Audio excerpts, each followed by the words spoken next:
Welcome to vCenter Operations Technical Deep Dive. My name is Kit Colbert, and I'm a principal engineer, and I actually work on the vCenter Operations product at VMware. So, pardon me. The agenda for today is to start off talking a little bit about the background of vCenter Operations, some of the concepts that went into it, some of our motivations for doing it, our sort of viewpoint of it. We'll then spend just a brief moment talking about the architecture of VCOps, and then the meat of the talk will be around the analytics, both performance and capacity analytics. Then we'll summarize what we've learned and hopefully have a little bit of time for Q&A. Okay, so what's the motivation for the presentation today? Well, it's a few things. The first, what I wanted to do, vCenter Operations is a new product, and I wanted to take some time to shed a little light on how it works, especially these analytics. I think it's really easy from the marketing spin to say these analytics and their AI quality to them, and what exactly are these things? So we'll drill down a little bit and give you some of the context and reasoning behind them, as well as hopefully showing you that it's not just black magic, it's not just this marketing spin, it actually is real stuff. But moreover, in doing so, we can enable you to have a deeper understanding of the numbers that you see in the UI. A lot of those numbers, such as health, are computed based on our analytics.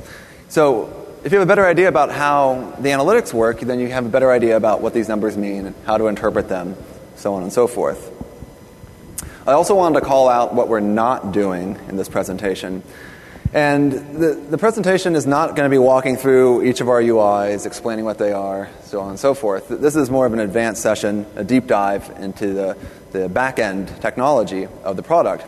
I assume that you've, if not used the product, you've at least heard of it, you've read a little bit about it, maybe you've attended one of the other sessions on it, because this talk really dives to the next level. I don't know if it's a prerequisite, though, to have used VCOps or to have read about it before. This stuff should hopefully be interesting regardless. But I just wanted to call that out just so you have an understanding for what we're going to do here. So now we get into trying to get into the mindset of what we're doing here. We're designing an operations management platform and infrastructure. What problems do we focus on? How do we architect that system to meet those problems? Not only do you need to solve it for existing physical systems, but we need to focus and optimize for the virtualization environment as well as for cloud. So what are the challenges that virtualization and cloud present? Well, virtualization actually has a number of different challenges associated with it. The first is that capacity now becomes fluid. You have these VMs moving all around. It's not just that they're tied to a host anymore or to a data store. So you get this fluid capacity that you haven't really had before. Moreover, you get what we like to call invisible walls. And that is that you typically in a physical world, you have a performance problem, you just add more or something, add more memory, add more CPU, and that'll fix it. But that doesn't really fix it in the virtualization environment, because what you have is you have these VMs contending for physical resources, and it's them bumping up into each other that's actually causing the problem. So adding more won't necessarily help. Instead, you have to figure out what this invisible wall is and remediate that. Moreover, within virtualization, you also have a new set of metrics, a whole new layer of abstraction to consider. And you have to build in these concepts sort of from the ground up. It's really hard to pass this on to an existing product. You need to think about it from the ground up. Now, cloud adds its own challenges, actually. And the biggest one being the separation between the provider and the consumer of a resource.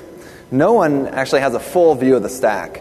The provider knows what infrastructure, the hardware they're running on, but they don't know what workloads are running on top of them. The consumer, they know the workloads pretty well, but they don't really know the exact hardware. So because of this, no one has a full view, and you have change that's continuous on both sides. No one's really checking with each other. It's just happening. And finally, we have trends like end-user computing, VMware View, where when you monitor that, you want to move from an application as a unit of monitoring to a user, because a user can move between VMs, and that user is the more important sort of unit of measurement. So what does this mean for our platform in VCOps? The first thing we want to do is create an extensible collection framework. And the point here is to be able to collect data from anything, existing physical systems as well as virtualization systems, cloud systems, etc., and be able to view that all through a pane of glass, single pane of glass. But we really want to optimize for virtualization in cloud. As you saw from Paul's keynote yesterday, this is where workloads are migrating to. We're sort of past the 50% mark, and they're still chugging along even higher. So this is the future, and this is what we need to focus on and make sure that we optimize for. So we have to assume that change is going to be constant and that capacity is fluid.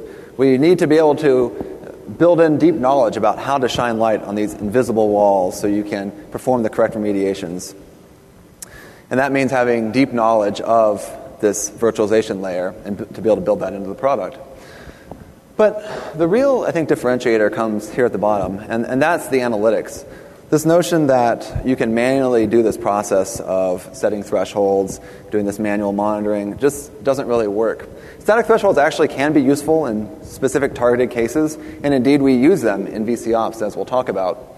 But you need a more generic solution, and that's what analytics provides. It allows you to automate so you don't have to spend so much time. You can let the system learn, let the monitoring system learn about your environment without you needing to be involved. And I just wanted to remind everyone, if you do have a cell phone or PDA, please turn it off. I guess it affects things. So that's the sort of basis for our platform. Now, how does that translate into the architecture of our product? This is a bit of a architecture slide, but I think it captures some of the essential points that I want to make here. We start at the bottom, and we talk about extensible data collection infrastructure. We don't know what types of data you guys have. Everyone's different. They have different systems, different products, etc. So we need to build to be able to support anything. And whether that means collecting data from a vSphere server, from a NetApp storage array, maybe from an EMC Clarion, whether it's looking at some network data, whether it's grabbing application level data, going through WMI, we want to be able to collect all that data and bring it in and then to be able to analyze it. And we're also collecting quite a bit of information, somewhere on the order, many customers on the order of millions of metrics every few minutes. And so we need an efficient way to store that. And so we have a special performance and capacity data store that I'll talk about in a second. And then sitting on top of that is our analytics. And this is, again, our sort of bread and butter, that this analytics engine actually looks at all that incoming data, trends it, looks for anomalies, and then will alert you. And then finally, at the top level is the visualization of how we output that data. And the notion here is that we have so much data, we don't want to flood users with it. We want to give them what they want to hear about. And different user personas will want to hear about different things. So what's important to an operator may not be important to a CIO. The CIO will probably want to see much different metrics than the NOC. And the application owner, again, slightly different. So the real idea here is that we're very extensible. We can pull data in from anywhere. The part in the middle is very data agnostic. And then at the top, we can customize the visualizations for who's ever using the product. In terms of our data collection, we want an agnostic platform, and that means that we need some way to extensively collect data. We do this through what we call adapters. And if you've used the enterprise product, you know that we have quite a few adapters. The adapter's job is basically to know how to talk to the data source. So we have an adapter for NetApp that knows how to talk to NetApp data stores. We have an adapter for vSphere, knows how to talk to the vSphere Performance Management API. What those adapters do is then bring that data back in a standard schema that the VCOps server can understand and that the analytics can actually process on. In terms of the vSphere adapter, it's nothing too fancy, really. We use the public APIs. We get real-time stats. We don't go to the VC database. We get the data from the hosts. And we grab pretty much all the data we can get. The analytics loves data, and the more data, the better. And so we grab almost all stats for all objects every few minutes. And then we actually do compute a number of derived metrics that I'll talk about. And this is where we get some of that deeper vSphere knowledge. We're able to take these metrics from vSphere, recompute them in certain ways that are useful for performance troubleshooting. Now, I mentioned the fact that we get millions of metrics every few minutes, and we need a way to efficiently store them. And what we decided to do was treat time series data separately from configuration data, metadata about relationships and alerts, tables, that sort of thing. The reason being that time series data is much more voluminous, and it has much more stringent performance requirements. So this database is optimized for time series data collection and retrieval. And it's, again, a high rate of incoming metrics. We need to pull those metrics out every night for analytics to work its stuff on them. And we also need to be able to pull them out quickly to display them in the UI. So just a few milliseconds to be able to pull out a year's worth of data for a single stat. This is a database we actually wrote ourselves. So it's very compact and efficient in terms of its storage format. It's just literally flat files. And the nice thing is that when you look at performance over a relational database, it's actually quite large, 10x faster for writes, 100x for reads. And we did this, again, because this is a very specific use case. We don't need all the extra features of a relational database. We don't need to join or do selects or any of these sorts of things. Okay, so that takes us through the architecture. And now we get to the meat of the talk, the analytics. How do our analytics work? Well, the first thing we want to do is actually differentiate between our type of analytics. And what you find is that you need different sets of analytics for different use cases, for different things you're trying to do. So we have one for performance, and then we have one for capacity. With performance, what you're looking at is real-time or near-term issues. And the remediation is usually based upon finding some object, the offending object, and then looking for the root cause and then fixing whatever that root cause is. Capacity is a little bit different. Capacity is much more about chronic or habitual issues, long-term problems. It's not necessarily about the here and now. And remediation for capacity actually involves something different. Provisioning extra capacity, resizing, reconfiguring, maybe moving VMs around, rebalancing, and so forth. Now, it does turn out that occasionally capacity issues overlap and can solve performance issues, but nevertheless, it is useful to have two separate sets of analytics to process each. So we'll go through each of these in turn, and we'll start with performance. Okay, another step back for a sec to discuss our point of view here. It starts off from a really simple question, actually, and that is, what defines a performance problem? And this is something that's been troubling for admins for quite a while, and the whole sort of business of SLA management has come out of this, because that's one way of trying to define a performance problem. I think in the end, what we really are trying to do is make sure users are not impacted by performance issues. We have customers in our data centers that are, consuming things or downloading a web page or watching a video. We have employees that are also trying to get work done. So if they're impacted, that's a problem. But the thing is that as admins, we don't really know if users are impacted. In fact, no users may be impacted. But nevertheless, we still want to know whether this is potentially a problem and then to be able to fix it before users complain. So what we've done is we've answered this question in two different ways. We have a data agnostic answer and we have a data specific answer. So the data agnostic answer says a performance problem is defined by a change in behavior, a very specific type of change in behavior. And this is based off of an analytical probabilistic health model. This is indeed our analytics. And the nice thing about this model is that it works for any type of data. Any type of time series data. It doesn't matter where it's coming from, a storage array or from a vSphere host or a VM or whatever. It works for all those things. The other thing that it does very nicely is it can tell you both deviations above normal, so when a VM suddenly has a workload spike, but also below normal. So we can actually tell you when a VM's working less hard than it normally does, which may actually be an indication of a problem. So then the other answer is data specific. And that's where we get into known KPIs with a known range for best performance. And again, this is what I like to call an absolute health model. It's not, it doesn't work on any type of data. It only works on the type of data, the thing that you're focused on. But it requires a very deep understanding of that. And so what we've done is we've done this actually for vSphere and vCops.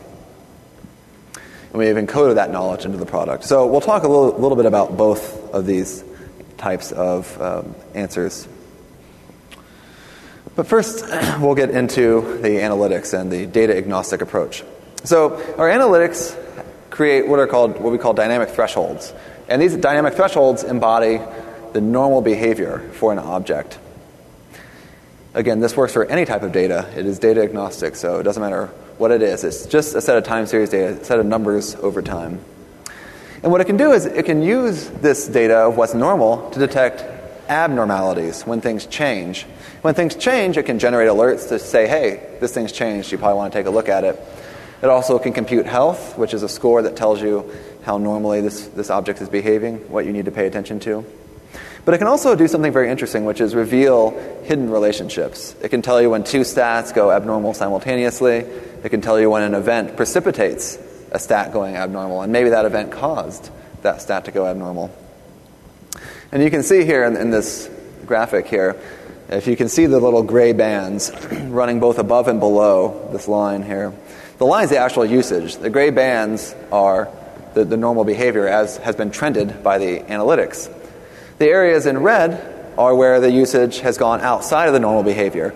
And you can see that the red is both above and below that line. So you get notifications both when it goes above and when it goes below. Now, what exactly is normal behavior? Well, it's defined as being behavior, it's essentially historical behavior. It's the trended behavior over the past hours and days and weeks and so forth. And the first question I get from people is, well, okay, so it's normal, but how do we know that normal is actually good? Why couldn't normal be bad? That there's always a problem that's constantly existing. And generally speaking, we don't. We don't know that is necessarily the case. But two things help us out here. The first is actually the data-specific health model that I mentioned a couple of slides ago. That health model can tell us, because it's an absolute health model, say, you know what, even though this is normal, I can still say that's not good. If you have CPU ready at like 50% all the time, that's a bad thing. We should probably fix that. The second thing is that generally bad behavior doesn't persist for too long. As we said, we want to try and beat users to the punch. Before users notice, we want to try and fix that problem. But if we let the problem linger on long enough, eventually users will notice, they'll yell, then we go and fix it. Once we fix it, that new behavior becomes the normal behavior, which is the good behavior. So again, generally speaking, we don't know that normal is necessarily good, but the assumption is that using the data-specific health model and the fact that usually bad problems don't persist, that is generally the case. So how long does it take to learn behavior? It's about a week before we generate dynamic thresholds from the very beginning. After that, it's usually 3 cycles. So it takes 3 weeks to generate a weekly cycle, 3 months for a monthly cycle. You can go up to a yearly cycle, 3 years to get a yearly cycle. Yearly cycles would take into consideration things like the Christmas holiday season, and if you get workload spikes during those things, that sort of stuff. Okay, so how do we generate these dynamic thresholds? Well, the way it works is that we actually run this analysis every night. And then we compute dynamic thresholds for each and every metric. We start off with the data categorization phase. And the idea here is that we actually want to see if the data is one of these preset types, like, for instance, linear. If the data is linear, it's always 0, say, or if it's an uptime metric where it's just continually going up at a fixed rate, those are really easy to predict. And we can use a special algorithm for it. There are other ones, if it's binomial or multinomial, just a few specific set values that it moves between. That's a special one. Capacity is a step function usually, where you're at some capacity, then you add another hard drive, and boom, you go up a little bit. So those are all special cases. But a lot of the behavior we see is just sort of random. And so what we do there is we have a few other analytics that we use. And these guys on the right do a few different things. Some of them assume certain types of cycles. Other of them try to find the cycles, either the normal cycles or the abnormal cycles. And what they do is they each produce what they believe is the normal trended behavior. We then have them compete to see who's best. So we layer that trend back across the real data that we have and see who's closest. The one that's closest is the winner, and we use that one's dynamic thresholds. So out of this, what we get are the dynamic thresholds for that next day. Okay, so health. If you've seen other talks or you've seen anything about VCOps, you know what health is. It's a key indicator of what you should be focusing on. As I mentioned, health is based off the abnormalities. It's the metrics that are outside of their normal behavior. And the assumption, again, is that these abnormalities are generally problematic. We can be slightly less strict and say that these abnormalities are at least interesting, if not necessarily problematic.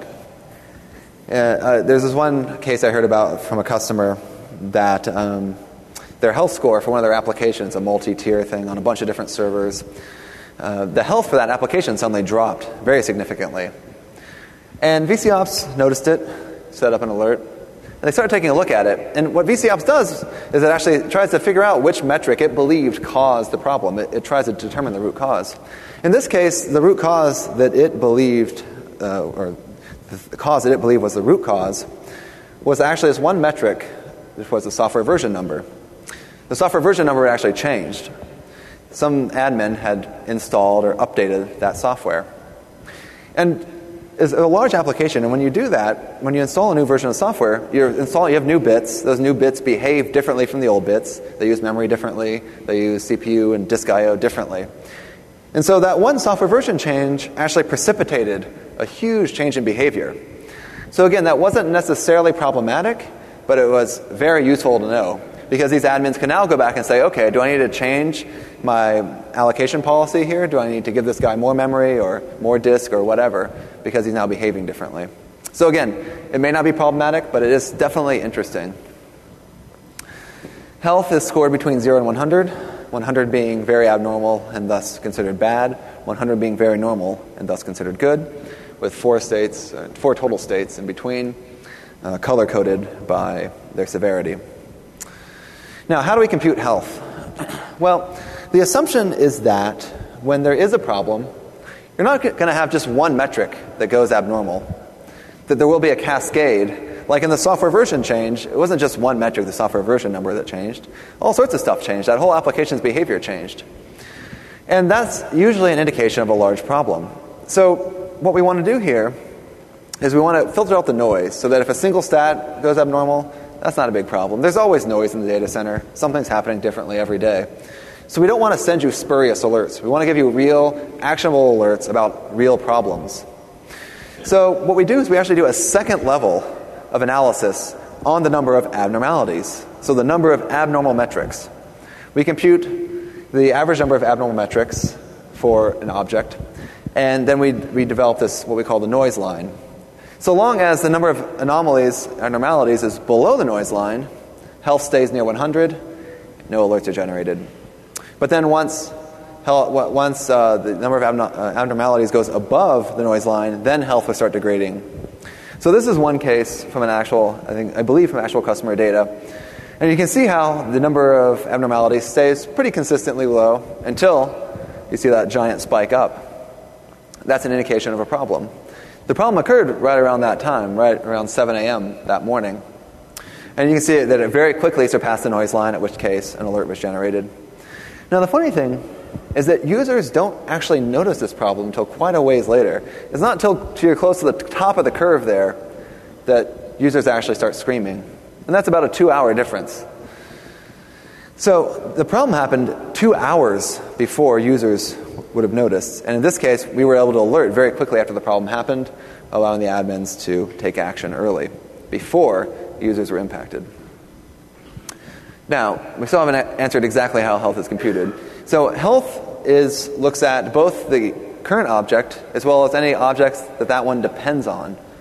So if you have a VM, that VM is dependent on its host, it's dependent on its data store. If either of those things have issues, it's probably going to be affected.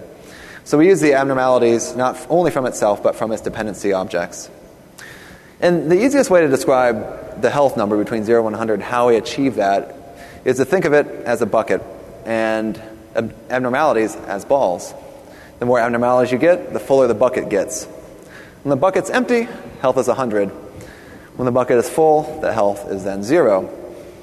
And as more balls are added, especially below the noise line, health stays pretty close to 100. But once you surpass that noise line, then there will be a severe degradation of health.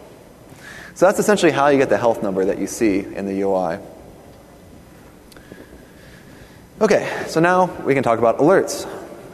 As I mentioned before, an alert should be an indication of a real problem, not just some simple threshold that was passed and now we're alerting you because of that. No, we're alerting you because we believe there's actually a real issue going on. So we don't want to alert on every single dynamic threshold violation. That would create a lot of noise. That wouldn't help anybody. So we alert on a number of things, a total number of anomalies for one. And we call these smart alerts. So the example from last slide was an early warning alert, where we saw that total number of abnormalities surpass the noise line. At that point, we generated an alert.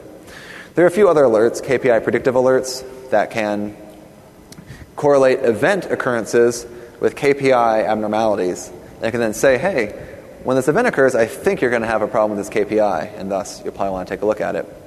Fingerprint alerts are similar. They actually look for past sets of problems and try to match those to a current one. And moreover, you can actually type in your remediation into these things, so it'll actually tell you, hey, last time you fixed it by doing X and Y and Z. Maybe you should try that for this problem. So there's a number of different alerts that we have. So here's a simple example. This is actually using the same data that we had from a previous graph. But this customer, again, had a massive application that was across many different silos: app data, network, database, storage, business data, etc. So they put that all together, and that's their application they were monitoring. And as we said, there's always some noise, so you get some number of abnormalities, but it's always pretty low. And so in this case, their system's running along, and all of a sudden they have this problem. And what you start seeing is this cascading effect. Again, it's that cascading effect that we're looking for, because it's not just going to be one thing. It's going to be, if CPU ready goes high, then your memory workload's going to go down, your disk I/O, read and write rates are going to go down, everything gets affected. So there's going to be a cascade. So we saw that cascade here amongst all the different silos. And when that occurred, then you got a smart alert. Now, it's not enough just to alert. We also want to help you figure out what the problem is. So the next step when you have the alert is then to say, okay, where's the problem? Which silo is it in? What metrics should I care about? So what's involved in our root cause analysis? Well, what does it cause, really? We have this root cause. What does a cause mean? So in our parlance, a cause is defined as a metric on an object. A metric is the cause of this problem. The metric went abnormal, and that metric going abnormal precipitated all these other metrics going abnormal. So that metric will generally point to some aspect of the object, whether it's a CPU issue, a memory issue, maybe some part of the application, some silo, etc. And this is the starting point for investigating that problem. Analytics goes further and tries to identify all the metrics it believed not only started or caused the problem, but also some of the ones that are affected. And so we list all those metrics and we explain why they're listed. If they're above the threshold, if they're below the threshold, by how much. So this is a screenshot from our standard product, and you can see here for this VM, it has a health score of 37, so it's pretty bad, pretty different from normal.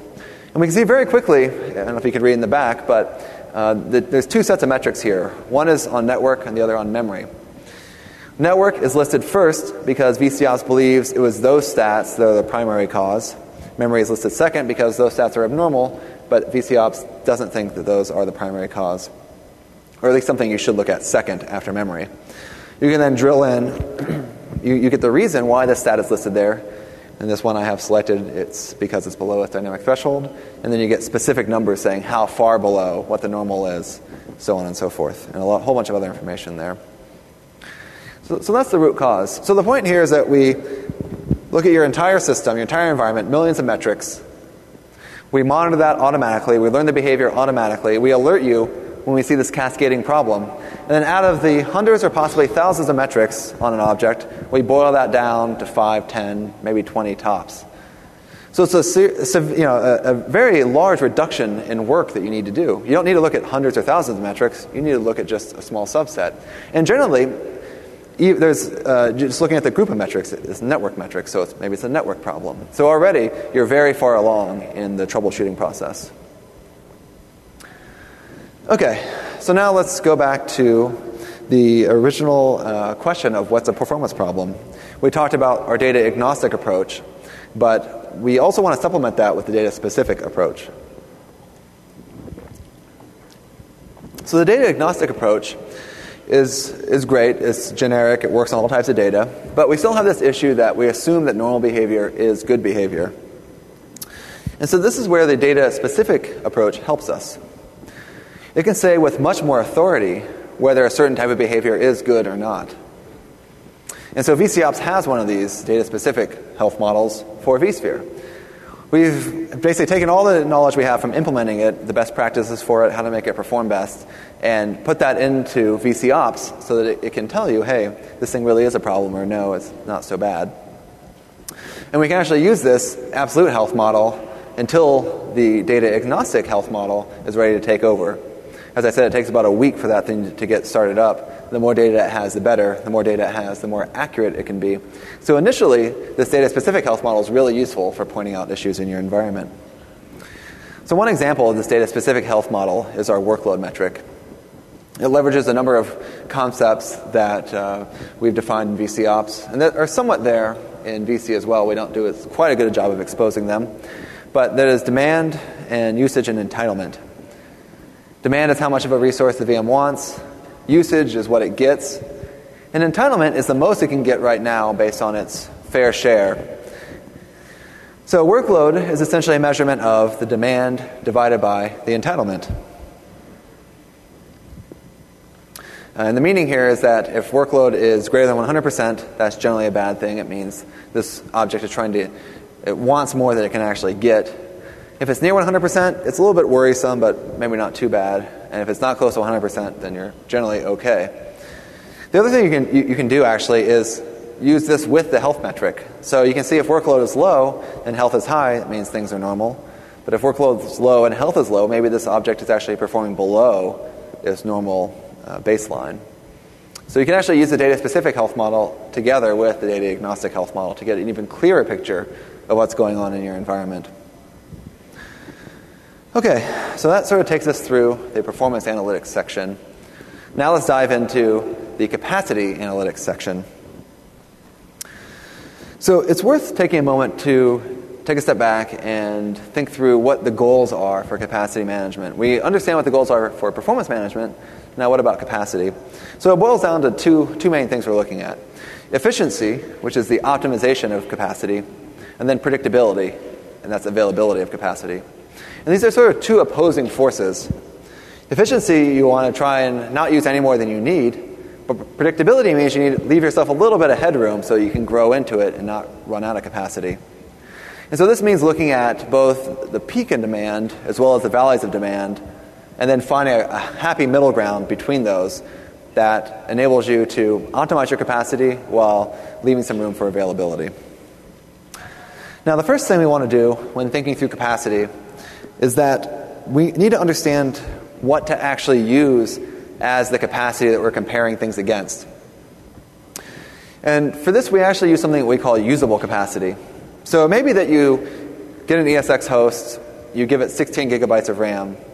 Now, can a VM, in theory, use all 16 gigabytes of that?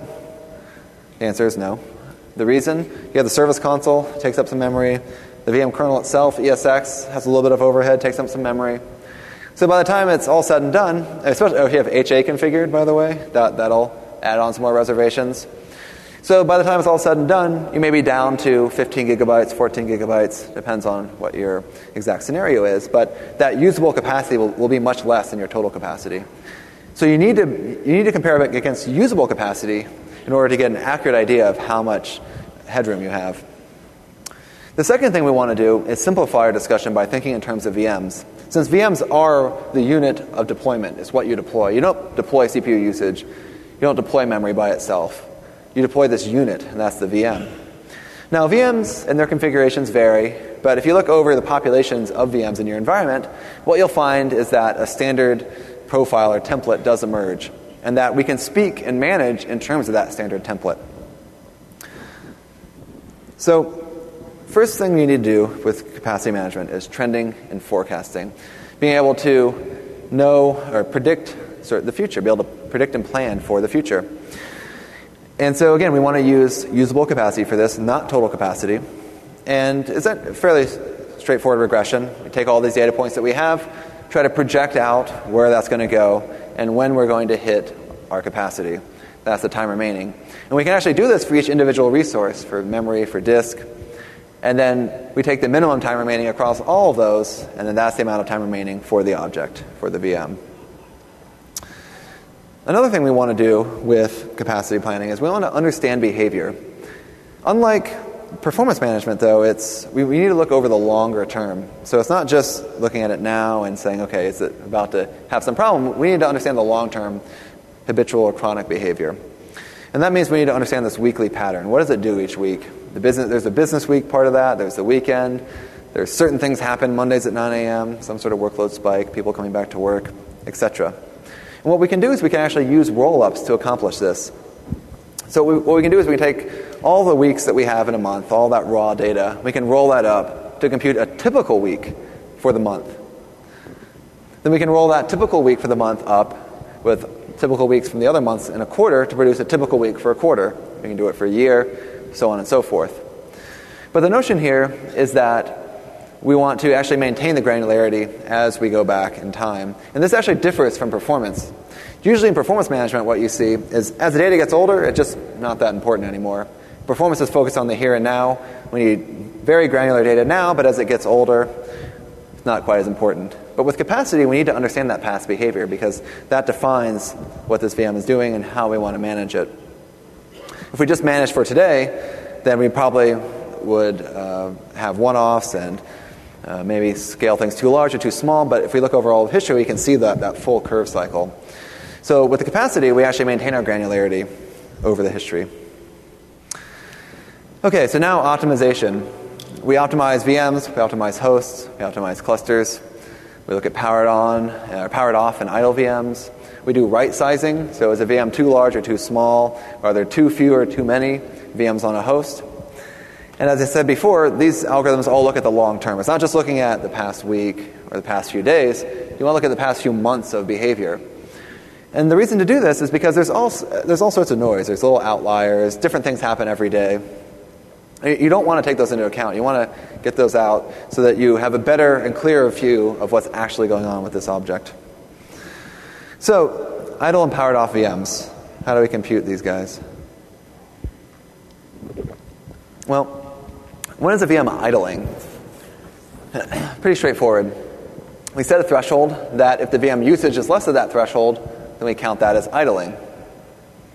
And you can see here in this graph, we have the usage starts pretty low, spikes up a bit, and then eventually comes back down below the threshold. So that those periods below the threshold are when we consider the VM to be idle. So we know how much time the VM's idle, but when do we call a VM idle? When does it get that distinction? It's actually a second threshold, and that's the total amount of time that the VM is idle. So if it's 70%, say, and it happens to be idle for more than 70%, then we consider that VM idle. So again, there's two thresholds when looking at idle VMs and powered off VMs. There's the usage of what defines it as being idle at a given time or not. And then we have a time threshold that defines over time, over this last week or month or year, has this VM been mostly idle or mostly powered off?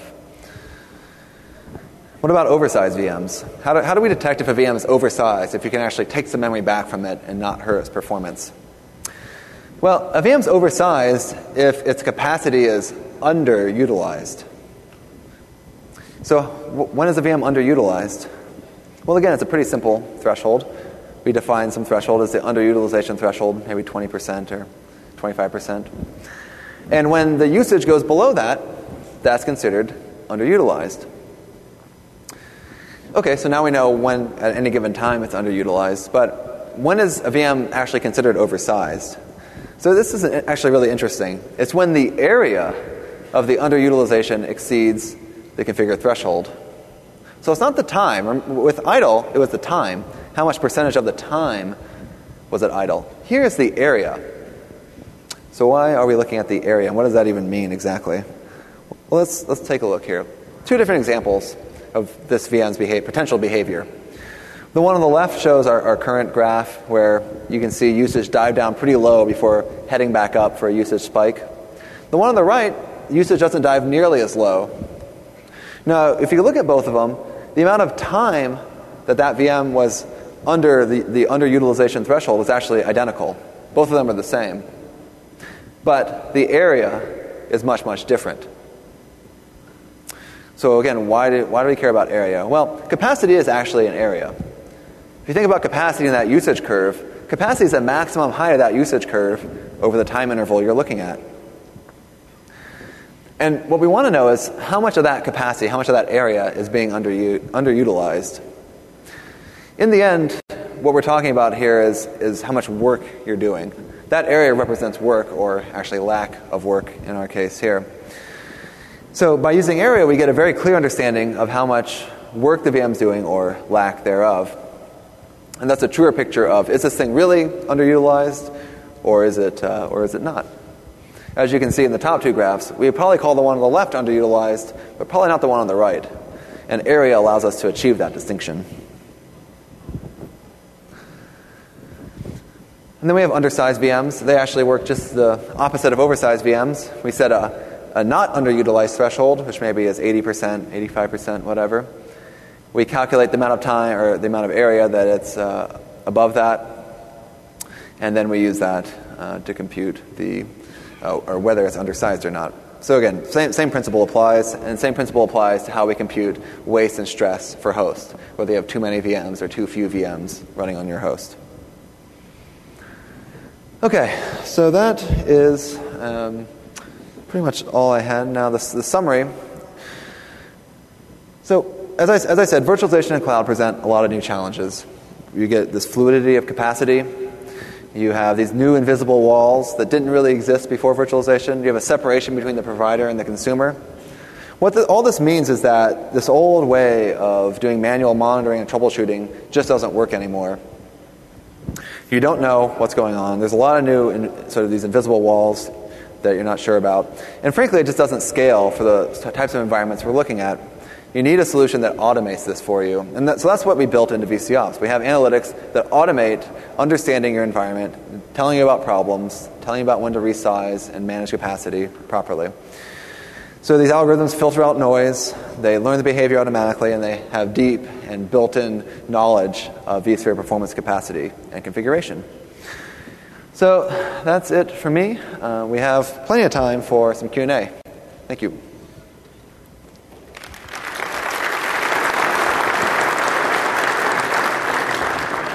So I will say, just really quick before we do some Q&A, as you're leaving, please do fill out this survey. It's useful for both VMworld and for myself. Please give any feedback about what you liked about the presentation, what you didn't like, what you liked about me or didn't like. It's really useful for future VMworlds. Okay, any questions? I got a question. Okay. You included the KPIs for VirtualCenter, but all your adapters, NetApp, you're putting that burden on the customer to bring in those KPIs. Mm-hmm. Do you have any plan to provide that to us? And if not, a forum where we can share that so one person does it and we can take it? Right. That's a good question, and you're right. So today, our KPIs are based on vSphere. We have a small team that works on adapters and builds adapters, and I don't know how much we actually do today of pre-defining KPIs for these adapters, but I think it's something we certainly could do, and it's something that I think we want to do going forward. We want to automate as much of this as possible so that when you get that adapter, you can just start going with it.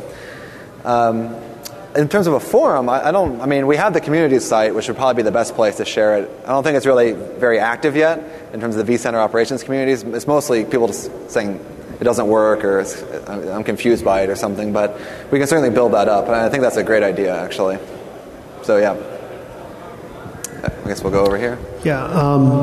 In the opening portion of your presentation, you talked about the architecture. Yeah. And you showed a piece that showed API and SDK, but you really didn't talk much about the API. Can you discuss that? I mean, is there an API that other solutions can interface with in order to extract this data? Or can you speak to that, please? Yeah, that was maybe, well, there is technically an API, but it's not an officially externally supported API at this point. We do have it, I think, for certain, like internal people, certainly to plug into. We're trying to create a real API that's going to be stable across releases. That third parties can use, we can sort of just throw out there to the ecosystem. But today we don't really have anything like that. That being said, there are one-off situations where people can plug into that API, and many customers actually do plug in and use the API for pulling out data to put in their data warehouse, for instance, and that sort of thing. So it's not really as built up as the marketing slide would have you believe, unfortunately, but we are hard at work on actually making that happen. And we can talk more offline about your specific questions about what you'd like to do with it. Okay. Thank you. One of the problems that we have with Virtual Center is the roll-up of the metrics loses the maximums. Okay, yeah. Does vCenter Ops preserve those maximums? Yeah, so that's a good question, actually. And as it turns out, we actually, on the performance side, don't do any roll-ups at all. We keep data in its original granularity for as long as you want us to keep it for. I think by default it's 6 months. So we actually don't have that issue at all on the performance side. That's good to know. One other question I have may not be directly related, but you mentioned some things similar to CIQ. Do you know what the optimal of recommended and oversized or undersized VMs are in the report? I can't find any information on that. The optimal of recommend... Sorry. It's a percentage number in the report.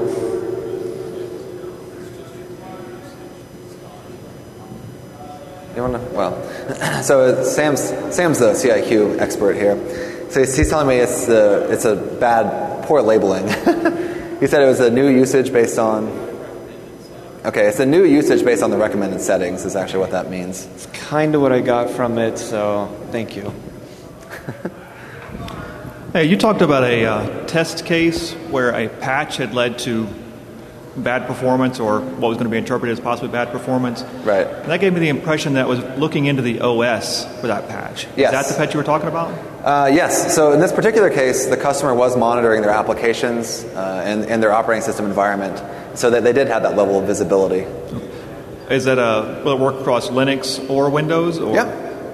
Okay. Yeah. It's very very general, and what we actually do is, as we said, many customers customers just have very different sets of applications. And so when we go into a new enterprise customer, we typically do have to write 1 or 2 new adapters for that customer to support whatever applications they have. So we have a whole bunch of stuff already, and we're adding them as we get new customers with new applications. So yeah. Thanks. Mm-hmm. Kit, when you're actually performance troubleshooting and presented with the information in VCOps, do you guys have anything roadmapped for being able to provide any scripted recommendation on what should actually happen, right? Yeah. Where should this VM be moved to? What should be done? What should be remediated? Yeah, no, that's a great question, and we definitely do. We understand that we're very, very good from the data agnostic model at getting you from all this noise down to the set of set of problems, and stats, and objects that you should be concerned with. And I think that's a really powerful thing. What we haven't been so good at is then doing the next step of saying, okay, now we know the situation, how do you fix it? Right? And I think that next step is where we really need to blend in the data-specific model, because the data-specific model says, oh, okay, this stat's abnormal and that stat abnormal, and when those are abnormal together, then it means X, Y, and Z. So that's definitely on the roadmap. We are working on it. I'm actually just working on some ideas around that for vSphere in particular.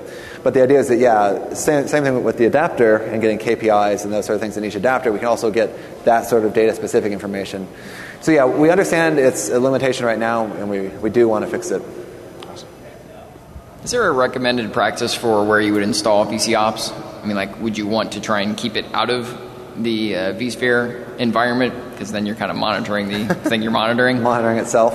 So VCOps standard and advanced actually are virtual appliances, so there's no other choice but to deploy them that way. And that's actually the deployment model we like the best and that we're moving towards. Enterprise is still a physical install. You can choose to install it in a VM if you want. Typically, for a lot of enterprise customers, they're just running such massive, collecting tens of millions of metrics that you do hit some disk I/O bottlenecks when using vSphere. We're working on seeing how we can fix that and try to make the performance as best we can. So generally speaking, I strongly prefer going a virtual appliance if you have the choice. But if you're just monitoring so much stuff that you need a giant physical host with 32 CPUs and 512 gigabytes of RAM, then that's what you have to do. But typically speaking, having it monitor, and actually it does monitor itself even if it's not in vSphere. It actually does have self-monitoring. It does all the same analysis and analytics of its own processes, the Java heap, how much I/O it does, all that stuff is taken care of there. So, yeah. Though I can look it up real quick, does the advanced version have notification, or do they still leave that out for enterprise only? It's still an enterprise only today, but that is something we are very soon fixing. Good to hear. Yeah. I was talking with my colleague, and I was kind of curious. The whole underutilized, overutilized, is that a function of cap IQ? Is that a function of vCenter Ops? Which piece of that? Right. So so vCOps is now sort of the umbrella term for all this stuff, and we're trying to bring them together. So it came from CIQ. That's correct. Okay. So you sort of see the two sides. The performance side came from a company that we acquired called Integrian.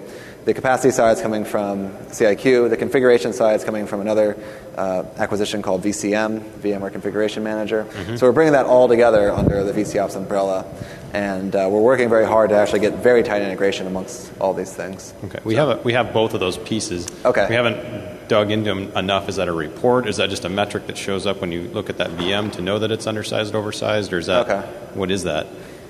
It's both. So you can do it as a report, or you can just interactively go and ask those questions. Which ones are undersized, which ones are oversized. All right, thanks. Hi, a couple of questions. I heard about the notion of the super matrix. Okay.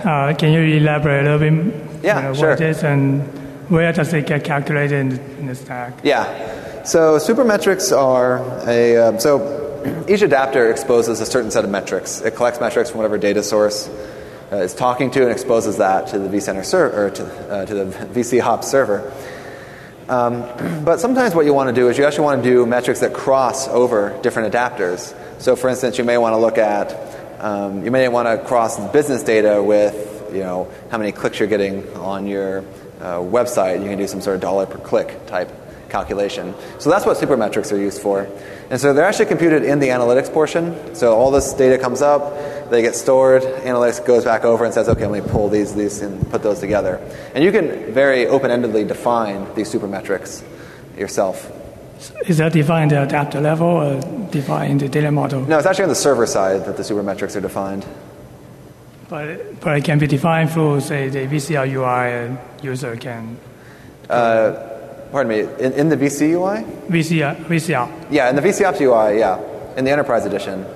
Okay, thank you. Mm-hmm. Kit, if I'm wanting to actually monitor an application and the latency and transactions of an application, is that going to be based on some type of adapter that is going to need to be created? And if so, who creates that and puts that together? And yeah, so there's a few different things you can do. So we do have generic adapters that talk to things like WMI, and that can get a whole bunch of data. So if you have something that plugs into WMI and adds data there, we can get all that data. But we also have things like Hyperic. We also have adapters for Tivoli, BMC, a lot of these other guys. So you can pull all sorts of data into those guys and then pull all that data into vCOps.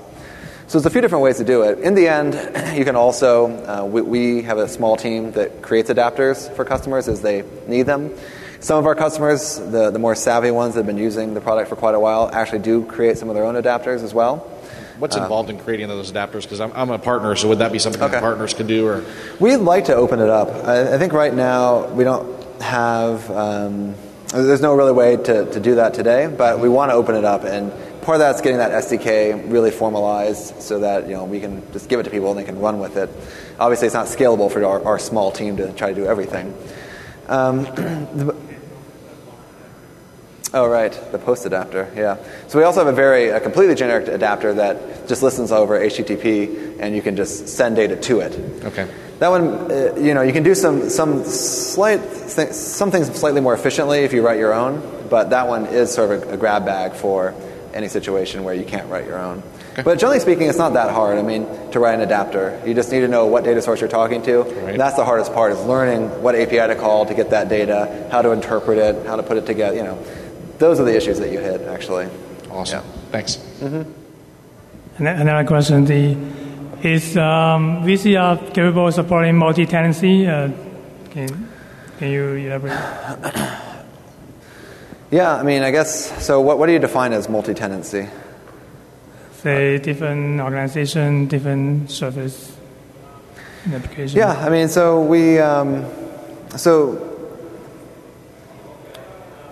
so today enterprise, so there's a couple of things that happen. I mean, yeah, I understand that part. So what are the requirements out of that? Are there requirements to keep data in separate locations for different customers? What are the security implications, permissions implications around it, those sorts of things? Right.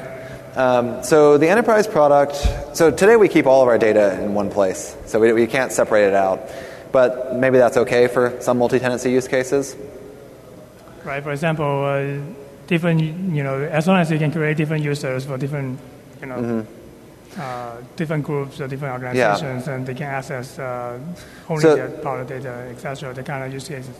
Right, so the permissions work a little bit differently between standard and advanced and enterprise. Enterprise is a bit of a special case. Standard and advanced actually do have per user permissions that you can grant per object permissions, so you can grant users permissions to different objects, and so that way you could segregate one company's data from another company's data. Now, what enterprise does is the use case thus far has been to assume that you're installing this sort of in a private cloud, not in a multi-tenant cloud for enterprise. So the admins there do have visibility to all the objects, and there's no per object limitation. There are limitations in terms of functions, what you can do. Can you create a dashboard? Can you create a report? Can you edit an attribute package? These sorts of things. So I think standard and advanced are more sort of multi-tenant in the permission side than enterprise would be. And we are looking actually into integrating VCOps into VCD. And what would happen there is that VCD would actually do most of the multi-tenancy on its side. And on our side, it would just be a set of data, and they would handle all the permissions and all that sort of checking. So that's what we're looking at right now. Okay, that makes sense to me. Thank you very much. Yeah. So, okay, yeah. You have time? Yeah, a few minutes left. Yeah. All right. So this is a quick one. If VCOps is what tells us when VMs go down, what tells us when VCOps goes down? Do you have any kind of high availability, multi-instance, anything like that? Yeah, there is. So there's a few options. With standard and advanced, there's nothing built into VCOps for that. It comes as a virtual appliance. So you can leverage some vSphere features like HA to keep it up and running. For enterprise, you actually have a lot more options. You can set up a failover server. You can set up replication between the databases, make sure everything's up to date. So you do have some more options for that. Because in many customers where they're running enterprise, it actually becomes a tier 1 application in itself because this is so critical to their operations. So we do have a variety of solutions there. You can just yell and I'll repeat it. Enterprise, is it MSCS? Microsoft clustering, is that what you're referring to? Enterprise? No. How would you're talking about failover for enterprise? Yeah. Well, using... It works with Microsoft Cluster Services.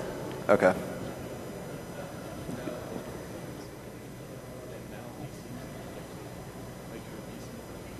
Yeah. Anyway, yeah. Well, we can talk about it more. Or you can talk to Dave. Dave knows all the details of this one.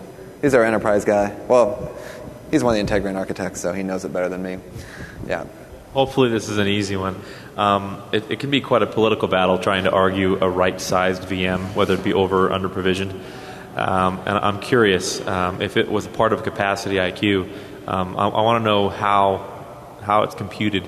Are you pulling vCenter metrics only to determine whether a VM is right-sized, or are you actually going into the guest operating system and doing some analysis? Right. Today it is just looking at the vSphere metrics to determine whether something is right-sized or not. Okay. And we do, so it is worth saying that we do take a lot of time to try and understand or try to add in some extra buffer for what might be going on inside the guest. For instance, looking at memory, you have a memory demand looking at active memory, but there may be some memory inside a guest that's not active, but at the same time it's not pageable, like kernel memory. So you have to add in that buffer for that. So we do try to take into account things that are happening inside the guest operating system, even though we don't necessarily have access to all that data. And so we're a little bit conservative to make sure we don't size it too small and thus impact performance. Thank you. So I think we have time. Well, I don't know. Are we out of time? Nope. That's it. Okay, but I'll be available outside, so feel free to come up and ask me questions.